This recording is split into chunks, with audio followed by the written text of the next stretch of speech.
Eleanor. By the way, Eleanor asked me to mention that if any of you have a service or scheduling a service like a funeral home and need somebody to play the piano, she'll be glad to do it. You might remember we had a little bit of a problem with music yesterday. It turned out okay, but thank you to our greeters. That's our vice presidents, by the way, this morning.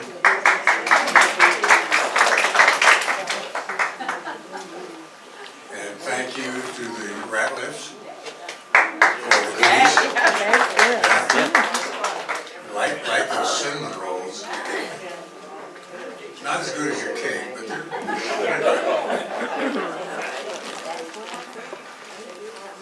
Okay. Barb, do we have any? We do not have any visitors. We have some people that are returning after gone for a little while, the Kirby's, and then a couple others. So. Okay. Let's see, did I forget anything? Well, there are no birthdays and no anniversaries, at least on the list. I want Tom to tell us what's going through the Amazon is like. Well, I'll start by saying we've done that, we don't have to do it again. Amazon was a bit of a disappointment. I expected to see all sorts of wildlife and really didn't see very much. It's just it's a big muddy river, you know. We got one of those here called the Mississippi. But no, it was a good trip. Trips like that are supposed to be educational, and we got an education in more than one way. But we did see some very interesting things, and it was worthwhile. Yeah, it's really good to be back. It was a long trip, longest one we've ever taken. Wow. Good to have you back. Okay, do we have any joys and concerns this morning? Update on Mary? Does somebody have an update? I saw I'm her. sure there's some who have seen her. I'll be talking to her. So, Alice has something. I saw Mary G yesterday Oh, afternoon, then and there's nothing new. She did go to the quilt show, and that was the highlight of her day yesterday. She didn't get blown away by the wind. All right. Okay, then, let's see. Yesterday, we went over to see Louise Kane, and as you all know, she had a 94th birthday on Friday. Well, she didn't answer her door either day, but we left something yesterday afternoon to see, and then I got home, and she is pretty jazzy girl, because she sent me an email, not an email, but a text, and then she left us, both Tom and me, a message. And she said she couldn't be at Sunday school today because she has been feeling very badly, and that she has a hacking cough, and she's full of allergies. So keep her in your thought. If you send her a note, she would be absolutely delighted. All right. I don't hear very well if she's full of alcohol or.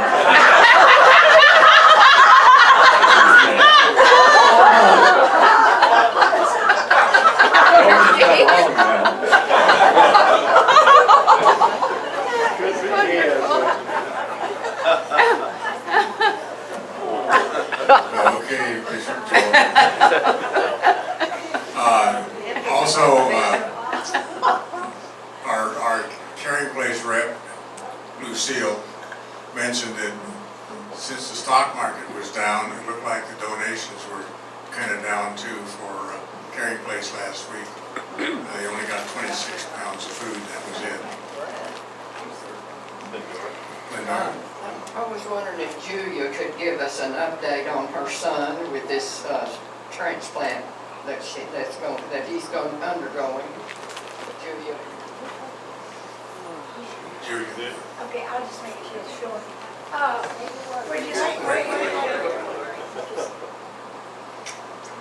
We're kind of in a holding position right now. The cells are in New Jersey and they're multiplying, but we've got to have a few more. I don't understand this, but they multiply while they have them. Then they make them into the army. They call it the army. They equip those cells to fight this cancer.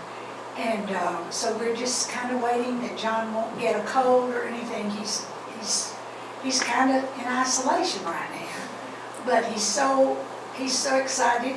So it'll be about 3 weeks. I'll let you all know the day they put him in. So I just can see those little rascals getting in there and just fighting me.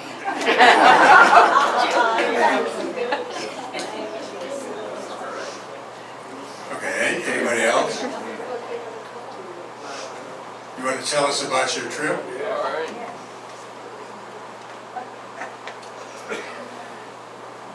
Well, I was fortunate to go on the honor flight, and there were 8 of us that were out of the 50 that were World War II vets, and they treat us royally. It's just unbelievable.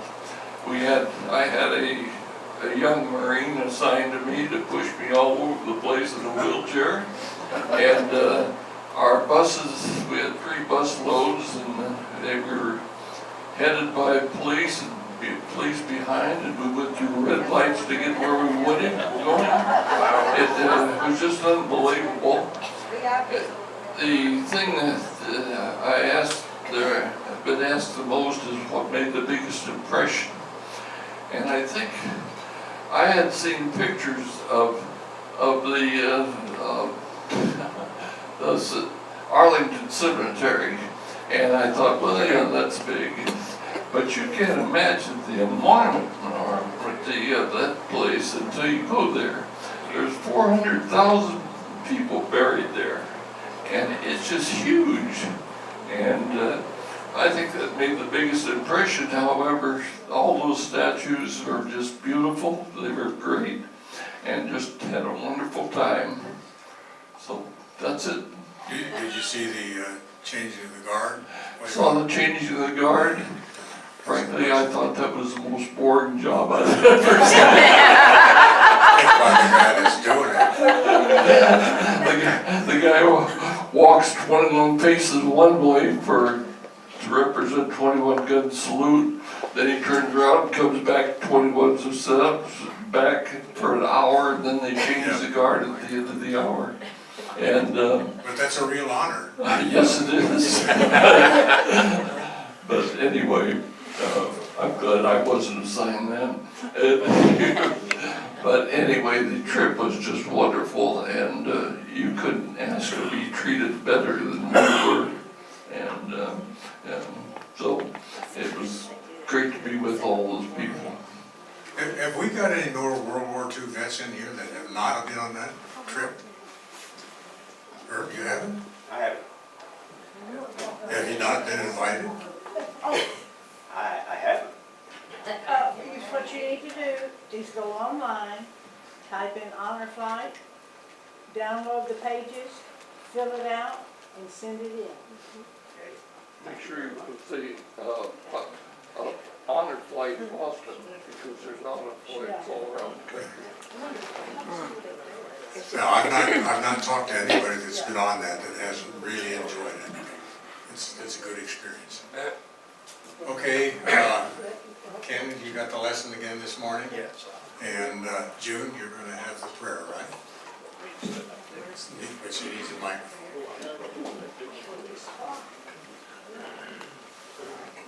Will you join me in prayer? Dear Heavenly Father, thank you for this beautiful, gorgeous day. Thank you for all of us gathering together to worship you, to thank you for all your blessings. You treat us so kind, so royally, and often we forget to say thank you. So let us go today and share with our friends the love of your love. Thank you again, Lord. Amen.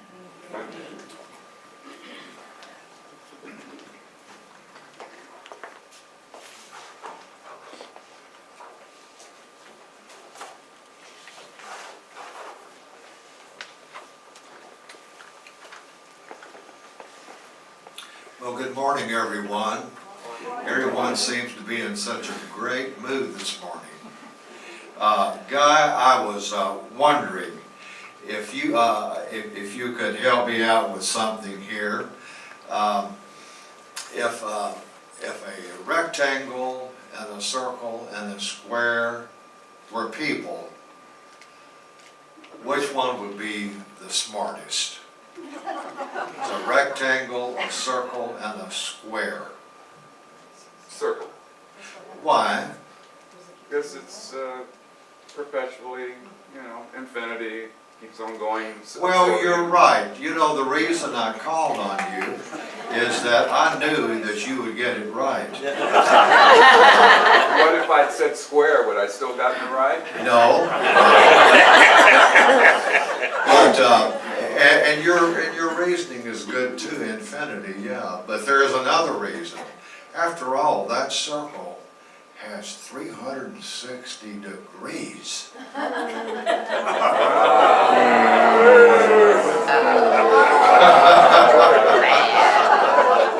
Oh, boo me as you will. You've read the art magazine, haven't you? Just this one time, I promise, I want to announce, as I do each year, one time, that the United Methodist Men Golf Tournament is scheduled at Star Ranch on June the 4th. And so we had a wonderful time out there last year and hope to have this year. And so all of you golfers, we certainly would like to invite you to golf with us. And also we appreciate several of you who for several years now have made this a success by providing a gift or a contribution for the tournament. I do want to say that the membership of United Methodist Men is up, I think, to an all-time high. We now have 44 members. And if I must say, when you look around, at our meetings, you get the feeling like this is really an outstanding group of men. And for those of you who do not belong, and you would like some good Christian fellowship on a monthly basis, and we certainly would like to invite you to come and be with us and hopefully join us. And we will be meeting a week from in the morning, in other words, the fourth Monday of each month at AHA. We order a breakfast and have a breakfast meeting. But we have several members in this class who are members. Fred Killian, in fact, is a member of our golf committee. But also as members, we have Joe Wilson and Jerry Parker and Jim Ratcliffe and John Baylor. So I appreciate your patience. I wanted to make that little announcement as I do every year. The book, Unafraid, has a little statement that they mention every few pages. And it's the advice of this writer, this Methodist pastor. On every chapter, this is his advice. Face your fears with faith. Examine your assumptions in the light of facts. We're going to talk about that one after a while. Attack your anxieties with action. In other words, do something. And then finally, release your cares to God. I have a number of these little cards up here, and if you would like to have one, well, please come by, and you can put one in your billfold. And I think that it might be of some value to you. Well, where am I going to put that thing? Right there, maybe. Well, this morning's lesson is kind of strange for a Sunday school class. It's really not very religious, which means that a lot of you will especially enjoy it. I shouldn't have said that. Here, I'm supposed to be a Sunday school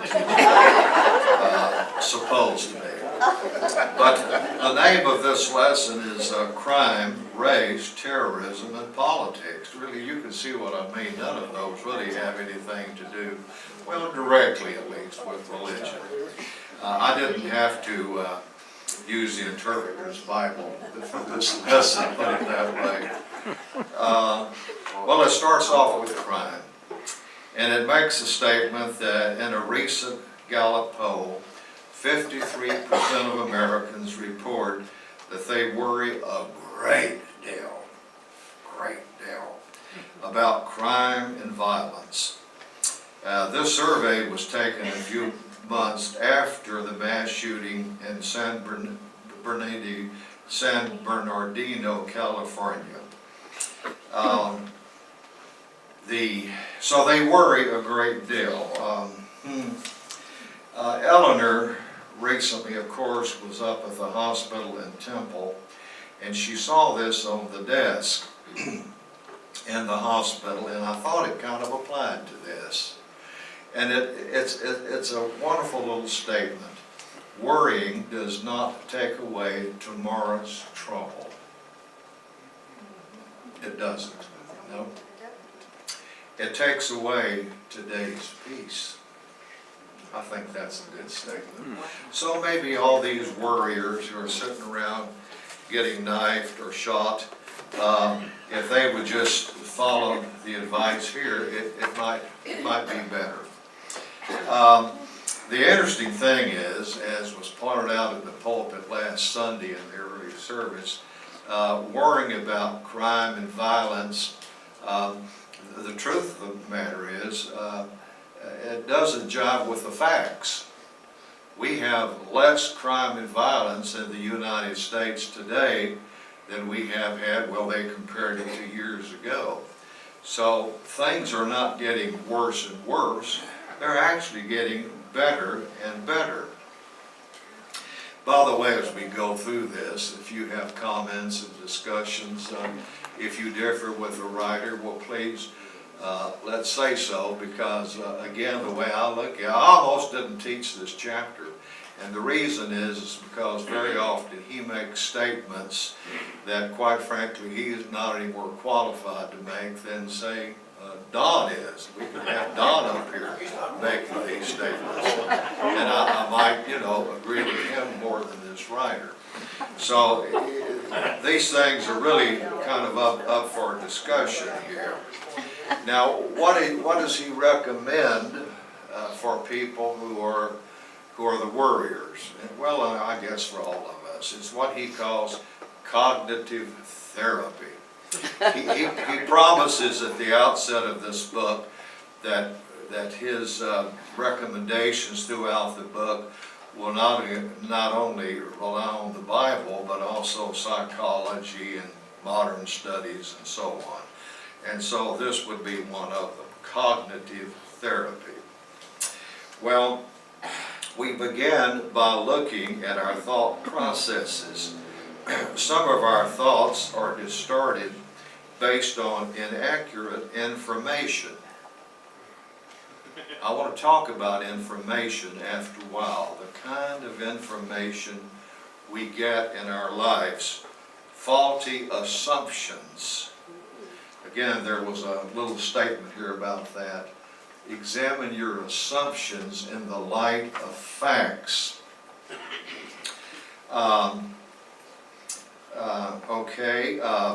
Overly negative views. Just being a negative person. Mistaken beliefs.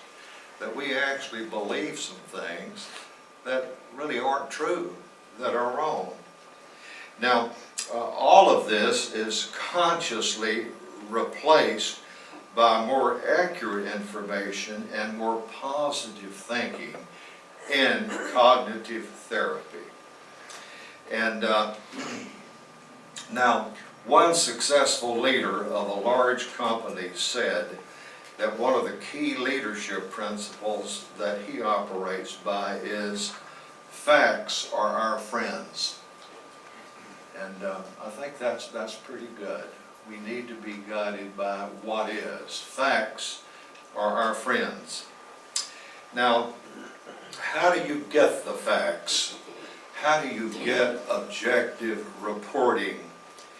Well, according to the writer, one thing to do is to read from good sources. You know, we're all readers. We read newspapers. We read magazines. We read books. What are you reading? We get our news very often on television. I know people who keep their television on one channel. That is where they get their information, and they're not interested in the others. In fact, they'll say the others are prejudiced or whatever. So the question is, though, how do you decide which one's for you? Now, his recommendation is that we read books and magazines and use the television and the computer with a variety of sources. That we need to look at both sides of an issue and talk with other people who kind of disagree with us with respect. But in other words, he would recommend that you would, maybe as an example, look at the news tonight. Well, as an example, on ABC. Tomorrow night, go over to Fox. The next night, go over to CBS. The next day, look at, one of the others, and so have a variety, and have a variety of magazines and newspapers that come from a different point of view on this. Yes. Yes, of course, would like that.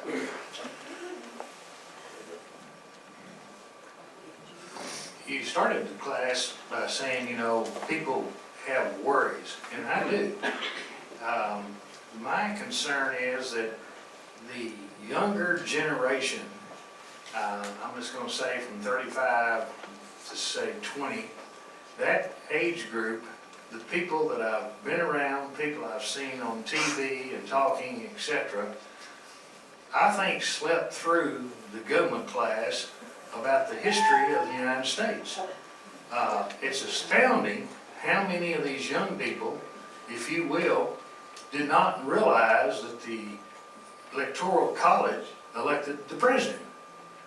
And they said, well, Trump came up with that idea. What do you mean? If somebody wins the popular vote, they ought to be the president. And they didn't study history, or they didn't understand the situation.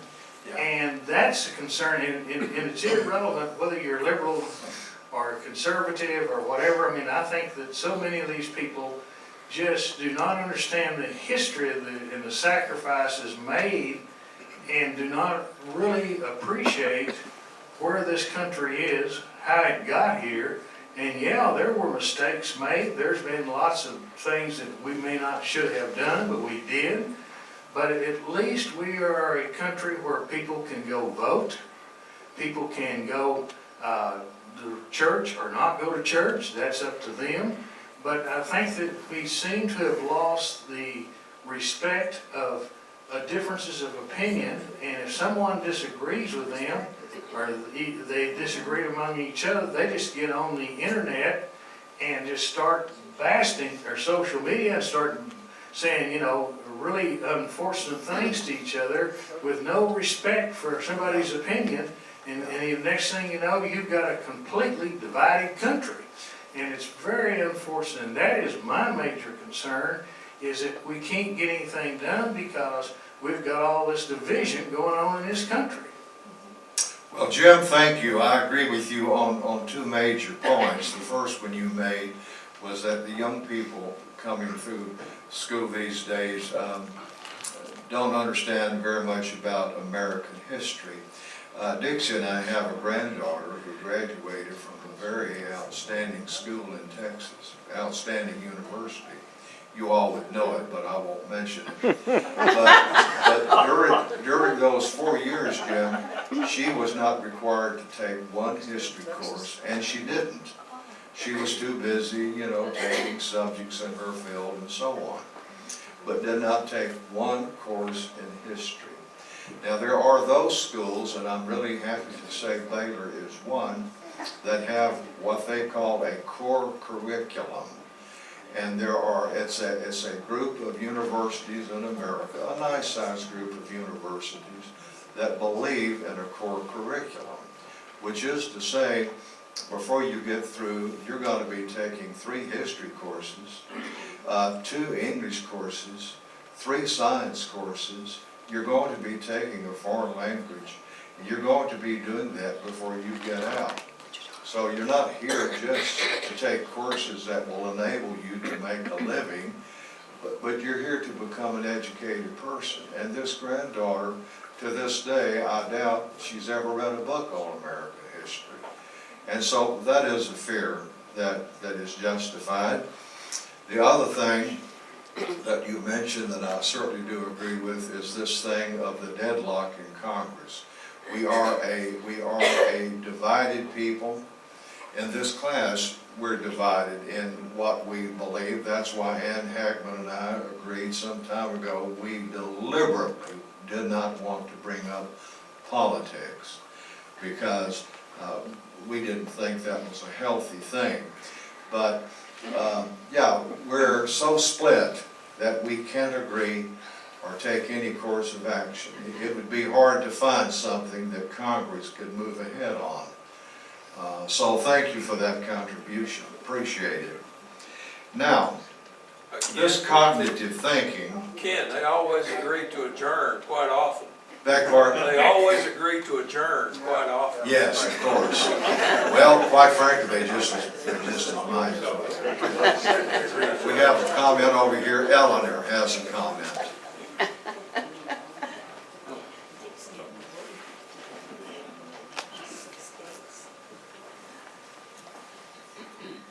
We can blame the kids all we want, but who sets the curriculum Yeah, for the schools? well, of course. And who watches to make sure their children learn something? Well, of course. So we can't blame the children Yes, for things that the adults that's correct. reneged on. That's correct. I think this university is at fault. That should not happen. Now, this cognitive therapy is essential for overcoming what the writer refers to as automatic thoughts. And I'll read you what he has to say here about automatic thoughts. It's really kind of scary. There are phrases and beliefs that play and replay in our head. Things that we have come to accept about ourselves, others, the nation, the church. There are assumptions, generalizations, knee-jerk reactions, black and white thinking, either-or thinking. And some of this thinking lurks really near the subconscious. In other words, there are deep down thoughts that you have, and it's down on that level, and very often leads in your personality to the ingredients of suspicion and anxiety and worry and fear.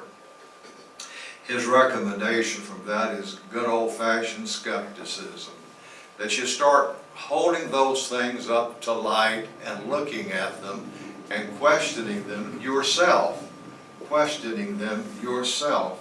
You need to ask yourself those questions, and such as, is this really true? A little thought comes to your mind, a reaction maybe to something that you have just heard on television, and you kind of mutter something under your breath like, he deserves that. And then you need to stop and say, is that really true? Does he? What are the facts? What are the facts? Am I being fair? Am I being reasonable? And who can I talk with? Who would be a good person that I could go and talk with on this subject? So much for this matter of crime. Now we're going to move to the subject of race. always an interesting subject in our country. He has a chapter on race and it's called Troost Avenue, Troost. If you were to honestly list the groups of people whom you feel anxious about, how long would your list be, and who would be on it? Most Americans would name terrorist groups like ISIS, but not a small number would go on to name Muslims in general. Some would say that they are afraid of conservatives, while others would say that liberals are the real ones that we should fear. Undocumented immigrants would be on the list for some, and the alt-right for the others. Persons who are LGBTO and activists supporting their causes would make the roster for some, while homophobes would register with others. The same thing goes for atheists, and on one side, and then fundamental Christians on the other. But the longest running sources of fear in this country have to do with the matter of race. Other human beings who are not of our race. That is our number one fear. The street in Kansas City that serves as the dividing line between the white and the black communities is Troost Avenue. Now, Hamilton imagines that you have those avenues in every major city and in a lot of towns in this country. He lived on one side of Troost Avenue in an all-white community. His mother and father in the neighborhood, they were all white. Now, they weren't prejudiced. They admired Martin Luther King. They tried not to be unfair.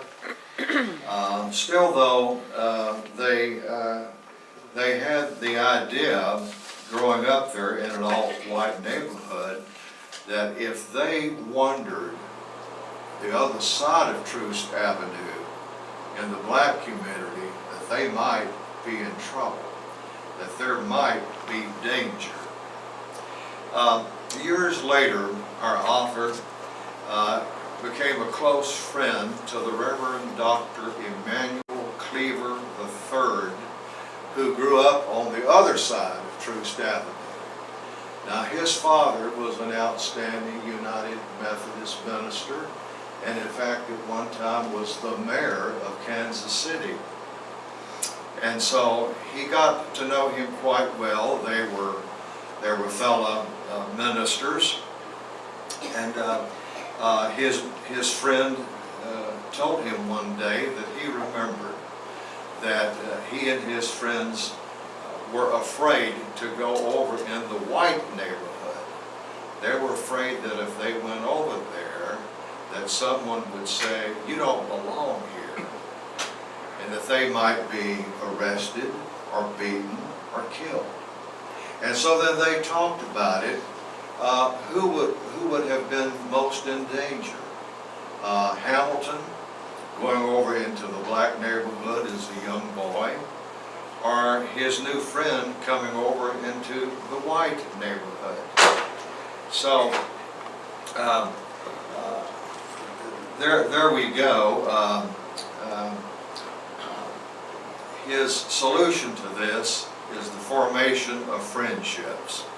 In other words, if you get to know someone of another race, then the negative feelings that you have against that race, even if it's just one person, tend to change if you just get to know someone. Okay, I have another little statement here. I have three today. from this book. Here we go.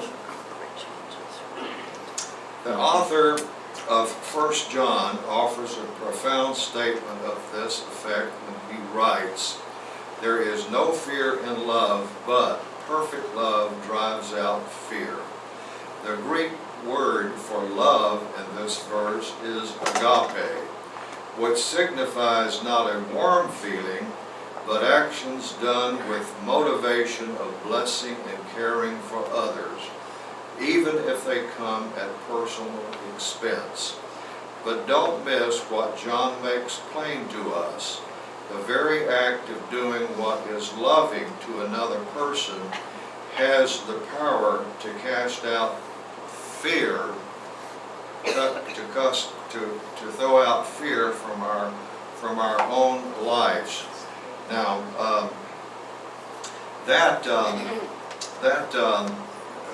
he is applying that statement to race. This matter of having a loving attitude toward members of another race, as we're told in the New Testament, that will help cast out your fear. Yes. Of course, our community has courageous conversations. Yes. Which Ron Swain got started, and it has served. It's the type of things where you do share. You share your feelings and your experience and honestly with the couple. And I just think we do need to share and to know better. Absolutely, and this term courageous conversations, this last week I was reading from the Bible and one of the epistles, and that term was used. So that term courageous conversations is biblical. Thank you for that, James. Now, but we do learn that racial fear is not just black and white, not at all. Many Christians today look upon the world's 1.5 billion Muslims with fear. Since 9/11, 2001, terrorism has been a part of our collective psyche.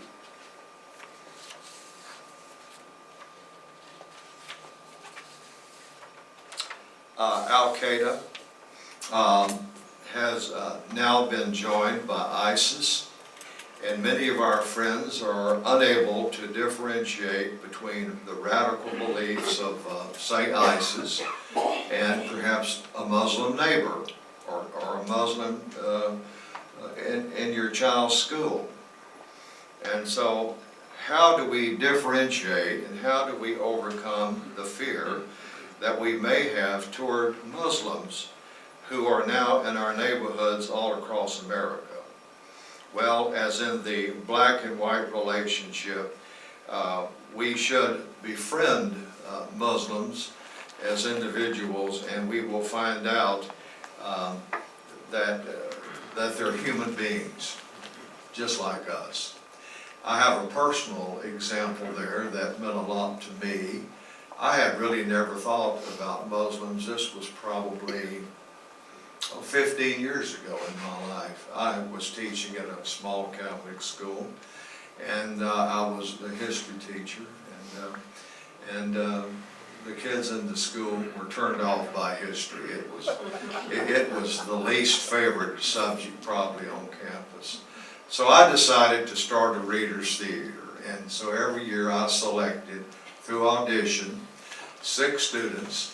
I wrote a script that was historical, and we would take that throughout the Beaumont, Port Arthur, Orange area, and they would stand up and read from the manuscript that I had written. Well, so the students came that morning and read before me. I wanted to be sure that they could read. And this one little girl really wanted to be a member of this group. To tell you the truth, I had already selected 5 in my mind, and there was one more. And I'm not sure if she would have been my choice. She did a nice job, but I'm not sure if she would have been selected. But that afternoon, she came to me after school and told me how much she really wanted to be a member of the group and how hard she would work. Well, I was so touched by that yes, I selected little Jacqueline Hickey. Jacqueline was a member of one of my classes, and so I had just really gotten to know her, really, just a couple of weeks into the year. And I came to then to understand that she was Muslim. Her parents were Muslim. And she was, in fact, and the family, in fact, they were the first Muslims I ever knew. And her mother came to school every week. Such a nice person. Came to school every week to check up on her 2 daughters and how they were doing and talk with the teachers and so on. And I enjoyed knowing that family that year and working with Jacqueline, who, by the way, just did a beautiful job.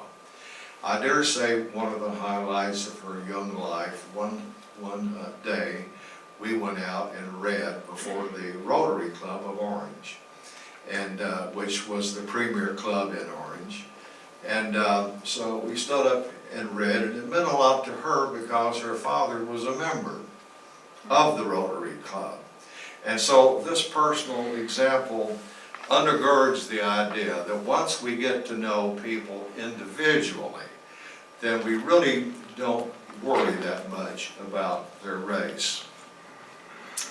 Now, I'm going to add to the book. Yes, question, point here. 2 points, actually. One, in our country, the United States, there are ethnic groups, Polish, Swedish, you name.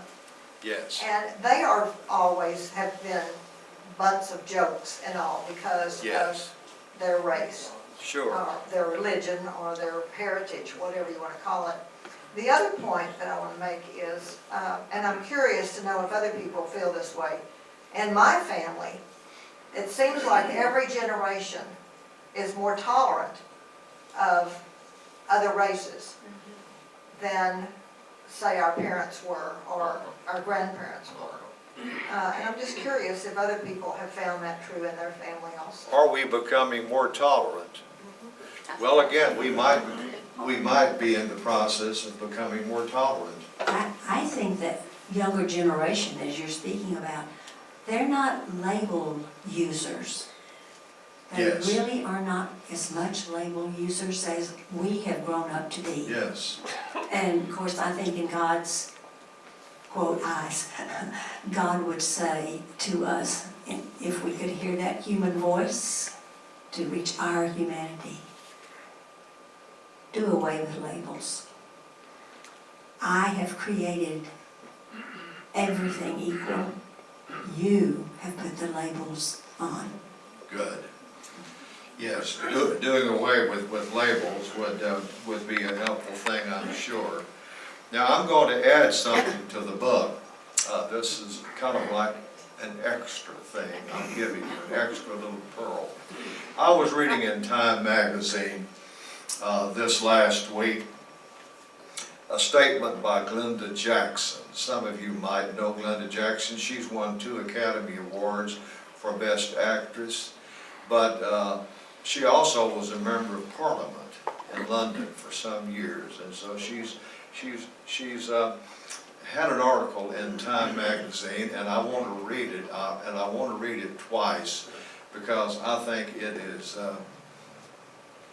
is very meaningful. How do you create a society in which there is genuine equality, which acknowledges that we are different?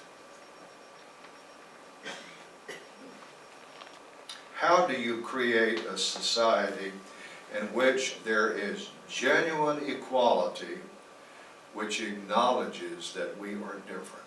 That is a good question, but really an important one. Now, the next topic here has to do with politics. It starts off by talking about the story of Chicken Little. I'm sure all of you know the story of little Henny Penny.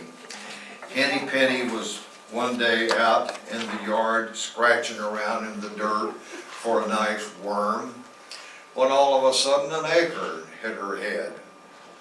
And she believed that the sky was falling in. So she went to her friends, the goose, the rooster, the duck, the turkey, and she says, look, the sky is falling. Alas, you know. And so before you know it, each one of these went to their own and spread the news. The sky is falling. And before you knew it, Alice, we had animal hysteria. Now the story is to show how easy it is for us to spread those alarming and negative pieces of news. And at this point, he actually discusses the liberal and the conservative and concludes, I found the ability to listen to people on both sides of national political debates, as well as theologians in church debates, and I know in fact that he has done that quite a bit recently in our own denomination, that this is the way of go. It helps me, he says, not to give in to the sky is falling attitude, and so I thought that was a good point. And finally, my last reading here is this. I recall after President Obama's re-election, one of my friends said he was so discouraged and so afraid for the future of our country that he stood out in the yard that night and wept. You recall when Obama was elected president, even after he was elected, there were those people who questioned his citizenship, that he really was not even an American and he ought to be thrown out. Okay? But he says some of my other friends celebrated with great enthusiasm. 4 years later, on the night that President Trump was elected, I spoke to two different young women who were in tears, deeply distraught by his election and afraid for the future of our country. But others I know and care about were celebrating. Americans have good reason to have faith in the resiliency of our country and the efficacy of our system of checks and balances. How true that is. We have survived some very interesting characters in the White House in the course of our history, and I think we can certainly say that. So when we look at it in that way, we don't have to have this attitude.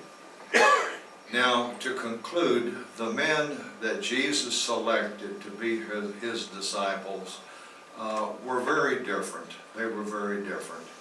Here is Matthew, a tax collector, working for the Roman government, collecting taxes from the Jewish people. On the other hand, here is Simon the Zealot, who was a member of the Zealots, and their only interest was overthrowing the Roman Empire and people who supported them. You couldn't have found two men who were more on opposite tracks than these two, yet they became apostles and disciples. And these two were as far apart politically as you could be in first century Palestine, and yet Jesus called them to follow him. And it's the same thing today. We here today march under the banner of Jesus Christ. It doesn't mean that we're all alike or that we all agree on any number of issues politically. But the important thing is we are committed Christians. We are here today because we belong to the United Methodist Church, and that then is the main thing. So, Penny, we would say to you that the sky is not falling. God is our refuge and strength and help always, now in times of great trouble. That is why we don't have to be afraid, even when it does seem that the sky is falling. It's not. Well, let's have a great week. And thank you for your patience.